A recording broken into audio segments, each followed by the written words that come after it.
Khutbah ini hanya akan menjadi kata-kata tidak bermakna, bahkan khutbah Jumat menjadi batal kalau tidak disebut namanya. Kullu amrin ribalin, semua amal yang baik, walam yubda bihamdillah, kalau tidak diawali dengan pujian kepada Allah, fahuwa aqta', maka amal itu putus, tidak bernilai. Maka khatib mengawali dengan namanya, Alhamdulillahi Rabbil Alamin. Hidup ini pun tidak bermakna. Semua hidup, binatang pun hidup, pokok kayu pun hidup. Lalu apa bedanya dengan hidup manusia? Hidup manusia menjadi bermakna karena diawali dengan namanya, Alhamdulillahillazi ahyana ba'dama amatana wa ilaihil nusyur. Makanan hanyalah sebagai calon-calon sampah bakteri busuk. Ma'akalta fa'afnaita, yang kau makan akan membusuk, dan makanan itu akan menjadi bermakna, bernilai ibadah di hadapan Allah ketika namanya disebut. Ya ghulam, wahai anak kecil, sammillah, sebut nama Allah. Dalam hadis yang lebih panjang, meskipun dhaif, boleh diamalkan untuk fadail a'mal, motivasi beramal. Allahumma barik lana fima razaqtana wa qina azabannar. Menyebut namanya merubah sampah menjadi ibadah. Menyebut namanya kata-kata tak bermakna menjadi ibadah.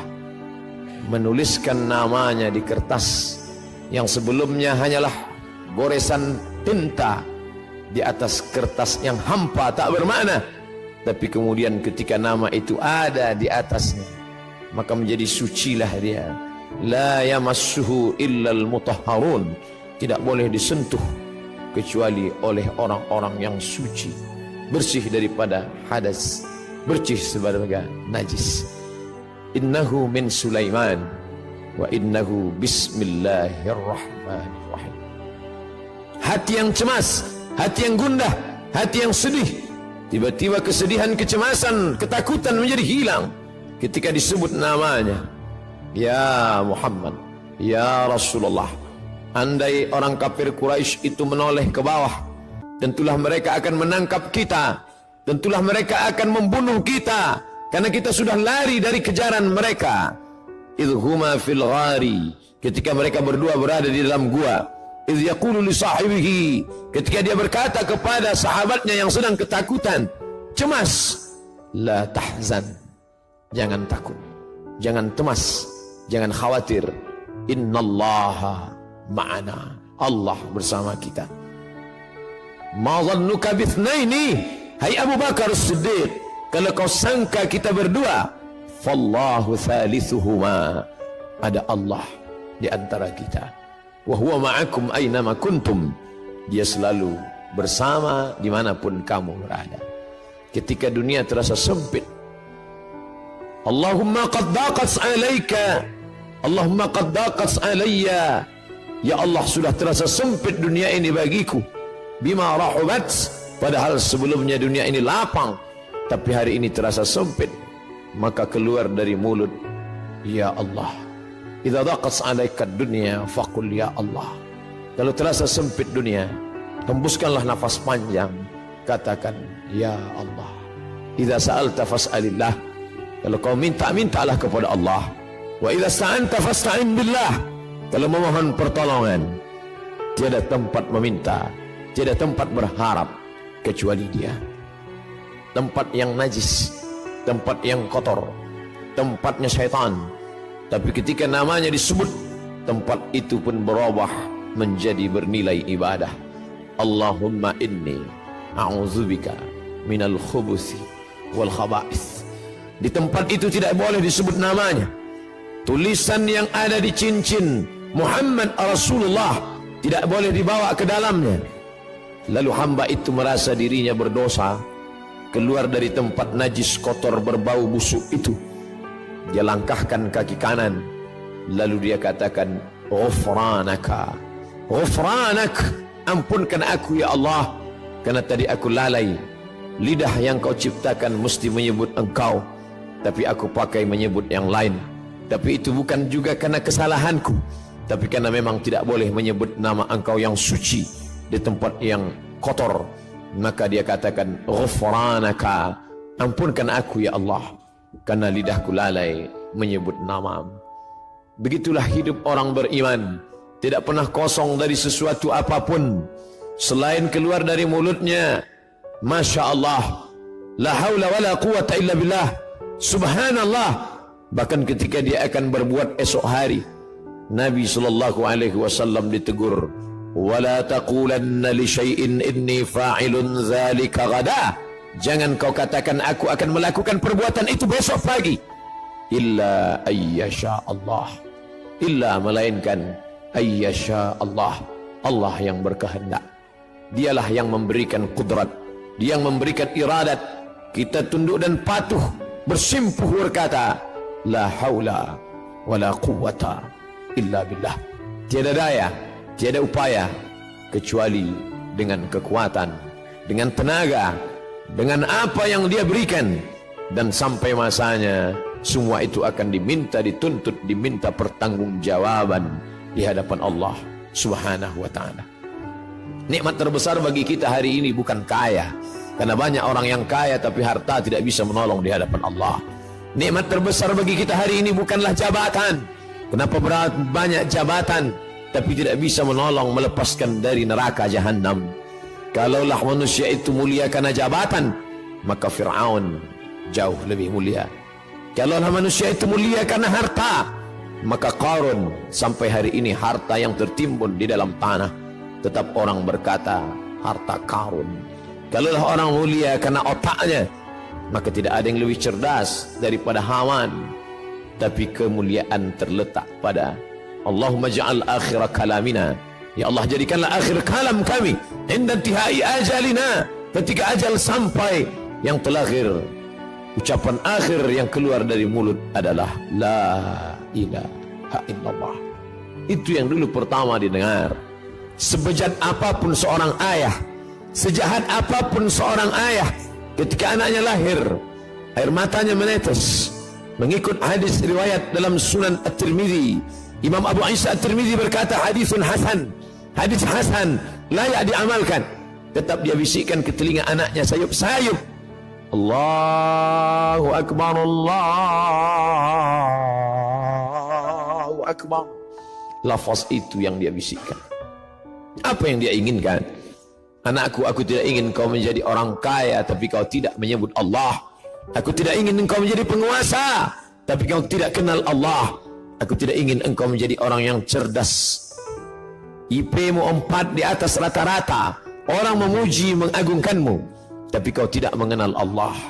Aku hanya ingin saat di akhir hayatku, saat aku terbujur kaku, yang terakhir membisikkan ke telingaku lafaz Allah. Dan yang mengajarkannya dulu adalah aku saat matamu belum terbuka, saat mulutmu menganga karena tangisan. Tapi ketika bisikan itu sayup-sayup masuk ke pangkal telinga, tertancap ke dalam lubuk hati yang paling dalam, saat itu pun kau juga akan membisikkan ke telingaku, laqinu mautakum, talqinkan orang yang mati sakratul maut di antara kamu dengan bunyi kalimat la ilaha illallah. La taqumus sa'ah, dunia tidak akan kiamat selama masih ada orang berjalan di atas muka bumi berkata yaqulu Allah, Allah. Kalau kau katakan ya Rahman, idza taqulu, idza qulta, kalau kau katakan idza da'awtahu ya Allah, idza da'awtahu ya Rahman, idza da'awtahu ya Rahim, idza da'awtahu ya Rahman faqad wasaftahu birrahmah. Kalau kau panggil dia ya Rahman, maka saat itu engkau sedang memberikan sifat rahmah, kasih sayang. Saat kau panggil dia ya Aziz, saat itu engkau sedang memberikan sifat izzah, keperkasaan, keagungan, kemuliaan. Tapi saat kau katakan ya Allah, idza da'awtahu ya Allah, Kalau kau panggil dia dengan nama ya Allah, laqad wasaftahu bi jami'i sifatil kamali wal jalal. Saat itu engkau sedang menyebut dia dengan nama-nama, sifat-sifat keindahan dan kemuliaan. Jangan hanya kau cukapkan, jangan hanya kau katakan, jangan hanya kau lantunkan di ujung lidahmu. Karena dulu pun mereka juga berkata, amantu billah, aku beriman kepada Allah, aku percaya kepada Allah. Tapi kemudian ketika perbuatan tidak berpengaruh apa-apa, mulutnya berkata ya Allah, tangannya menyuap yang haram. Mulutnya berkata ya Allah, matanya memandang yang dilarang Allah. Mulutnya berkata ya Allah, kakinya melangkah ke tempat yang tidak diridai Allah. Wa minan nasi man yaqulu amanna. Ada di antara manusia yang berkata dengan mulutnya amanna. Sulitkah berkata dengan lidah yang tak bertulang? Tidak ada susahnya berkata sesuai apa yang kau mau. Tapi ketika dia tidak masuk ke dalam hati, lain di bibir, lain di hati. Innal munafiqin, orang-orang munafik, fid darkil asfali minan nar, letaknya neraka jahanam. Ketika Nabi SAW sampai di suatu kampung, waqalatil a'rabu qalu amanna, orang-orang Arab Badui itu berkata amanna, kami beriman kepada Allah. Langsung perintah datang, qul, katakan ya Muhammad, lam tu'minu, kamu belum beriman, walakin qulu aslamna, katakanlah kami hanya baru sekedar berserah diri kepada Allah, kami hanya baru sekedar menyerahkan diri kepada Allah. Walamma yadkhulul iman fi qulubikum, iman belum masuk ke dalam hati kamu. Sendirian, tidak ada teman dan sahabat. Di belakang ada pasukan Fir'aun yang akan membunuh. Di depan ada lautan luas yang akan menelan. Laut merah siap menyantap makhluk yang lemah itu. Dan saat itu apa kata bala tentara Fir'aun? Bunuh dia, dia yang sudah membunuh, dia yang sudah melarikan diri, habisi nyawanya. Dan kawan-kawan yang sebelumnya dianggap sebagai sahabat, ternyata mereka hanyalah musuh yang berbaju kawan. Mereka hanyalah lawan yang sudah mencuri tempat di barisan kawan. Lalu apa kata mereka?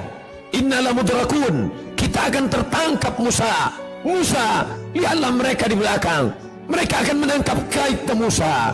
Kita akan tertangkap dan kita akan dibunuh Musa. Ternyata tidak semua kawan itu membisikkan ketenangan hati. Banyak juga kawan yang menyiramkan bensin di lalang yang kering. Mereka hanya akan memprovokasi, mereka hanya menakut-nakuti, mereka hanya akan menanamkan kecemasan. Innala mudrakun, mereka akan menangkap kita. Apa yang keluar dari mulut Musa? Kalla, kalla, sekali-kali tidak. Inna ma'iya rahbi sayahdin, inna ma'iya rabbi sayahdin, bersamaku ada Allah. Kalian mungkin tidak bersama Allah, tapi bersamaku ada Allah. Merenung sejenak, keluarkah kalimat Allah dari mulut kita ketika kesusahan datang? Keluarkah kalimat Allah dari mulut kita ketika sumpah serapah datang? Atau dia hanya kata-kata yang bersemayam saat hati senang? Kalau kesenangan dan kesusahan membuat berbeda, pujian membuat melambung, caci maki membuat murung, sesungguhnya belumlah kita beramal mukhlishina lahuddin. Merenung sejenak, mengingatkan hati yang lupa, yang hampa, bahwa sampai masanya kata-kata itulah yang membuat kita bisa bersama dengan Allah. Allah, Allah. Barakallahu li wa lakum fil Qur'anil azim, wa nafa'ani wa iyyakum bima fihi minal ayati wadh dhikril hakim, wa taqabbala minni wa minkum tilawatahu innahu huwal ghafurur rahim.